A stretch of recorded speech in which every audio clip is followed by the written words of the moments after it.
Plug the power cord into a power outlet. Always use GFCI receptacles around water and never touch power cords or any connections while wet. Plug the array into the designated outlet for array 1 or array 2 and place the array in the water. Make sure that the water level is at least a quarter inch above the top of the array. You can use 1 or 2 sides for 1 or 2 people at a time.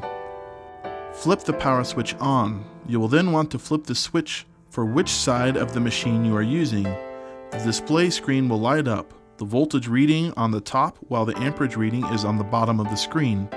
The ideal running amperage for this machine is between 1.7 and 2.2 amps. This machine is designed to shut off at 2.5 amps. If it shuts off because of high amperage, you will need to let it sit for half an hour to cool off. The infrared belt is plugged into the designated location for the side you are working on. If the optional infrared belt is used, decide where to place it.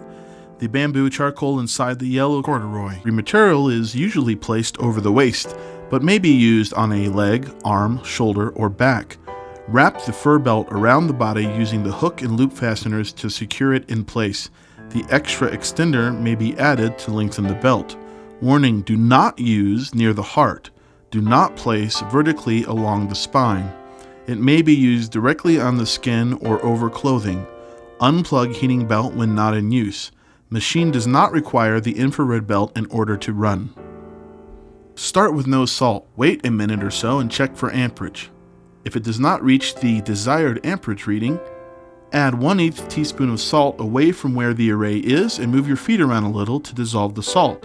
The ideal amperage is between 1.7 and 2.2 amps. Use the machine for 15 to 60 minutes. This unit does not have a built-in timer. Do not use the unit longer than 60 minutes during one session. Flip the power switch on the unit to off. Unplug the unit when not in use.